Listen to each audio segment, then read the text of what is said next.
Hadirin sekalian yang saya muliakan, sebetulnya diawali dari paradigma. Paradigma pembangunan kita itu apa? Dulu kita gagal zaman Orde Baru karena kita membangun dari atas. Dengan pembangunan desa, kita membangun dari bawah. Dengan pembangunan dari bawah, kita yakin akan tumbuh kehidupan kemasyarakatan, ekonomi, sosial, budaya yang akan terus terjaga dan lestari.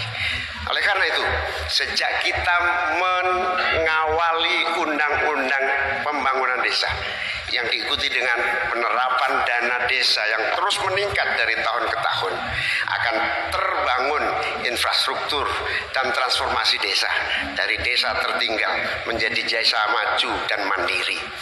Hari ini sudah 13.000 desa yang tertinggal menjadi desa tinggal, sudah menjadi desa maju, desa mandiri. Sekarang tinggal 4.000 saja.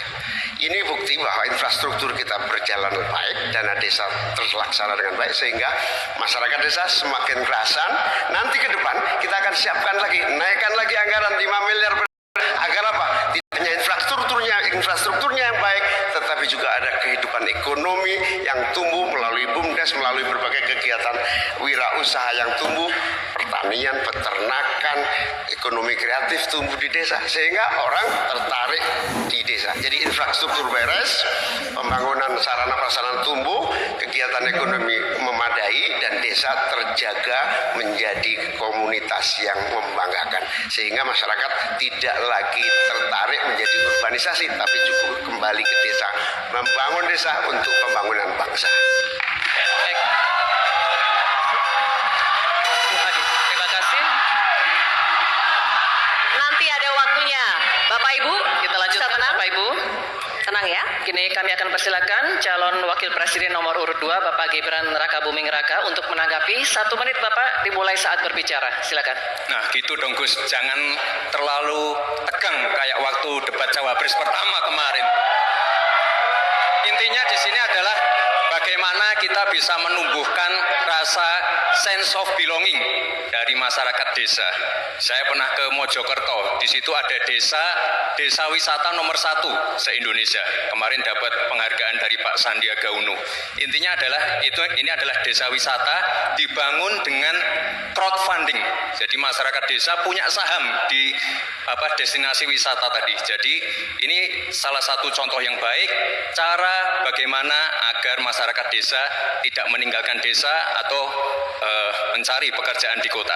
Kita bangun sense of belonging, kita ingin program-program yang sudah dijalankan di Mojokerto ini juga bisa dijalankan di desa-desa yang lain. Terima kasih. Baik, waktunya masih cukup Pak Gibran. Nanti ada waktunya. Bapak Ibu, cukup?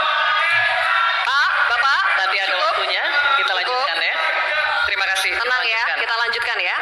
Kita akan persilakan sekarang ya. calon wakil presiden nomor urut 3 Bapak Mahfud MD untuk menanggapi. Waktunya 1 menit. Pak Mahfud dimulai saat berbicara. Silakan. Bapak Cawapres Bapak Muhaimin Iskandar, calon presiden kami Bapak Ganjar Pranowo punya catatan menarik tentang apa yang dilakukan untuk mengatasi hal yang tadi ditanyakan.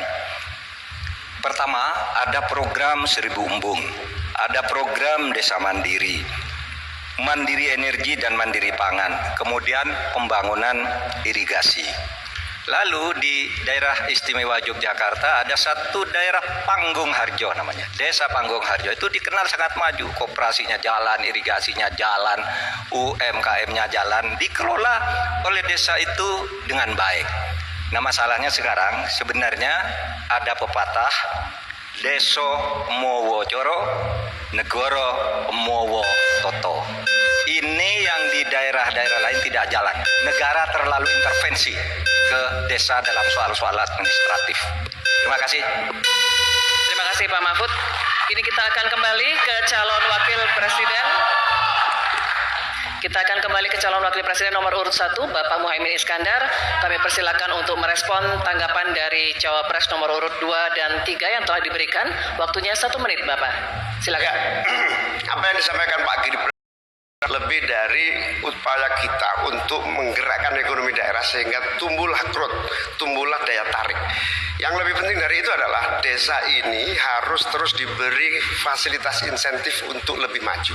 Oleh karena itu, keinginan saya menambah anggaran desa minimal 5 miliar buat desa lebih maju lagi, itu betul-betul keinginan untuk mempercepat pertumbuhan ekonomi dan SDM di tingkat desa. Begitu juga yang disampaikan Pak Mahfud tadi, bahwa kearifan masyarakat desa ini harus terus dijaga. Seluruh tata kelola yang tumbuh dari kultur yang kuat ini harus dijaga betul, bahkan menjadi kekuatan daya tarik wisata, bisa menjadi juga ekonomi kreatif yang kita pasarkan ke berbagai daerah di tiap-tiap desa. Makanya sekarang tumbuh desa wisata di mana-mana, tumbuh ekonomi kreatif yang muncul dari desa. Baik, Bapak Muhaimin, waktu Anda habis. Terima kasih. Baik, oke. Selanjutnya kita beralih ke pertanyaan untuk calon wakil presiden nomor urut 2, Bapak Gibran Rakabuming Raka. Untuk itu kami persilakan kepada panelis Bapak Insinyur Tubagus Furkon Sofhani, MA PhD, untuk mengambil undian subtema pertanyaan dari dalam wadah.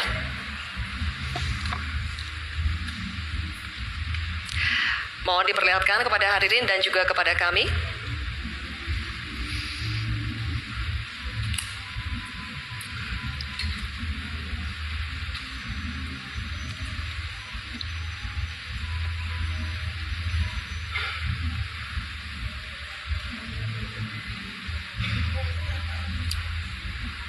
Subtemanya adalah agraria. Baik, terima kasih. Selanjutnya kami persilakan panelis Bapak Dr. Ari Sujito untuk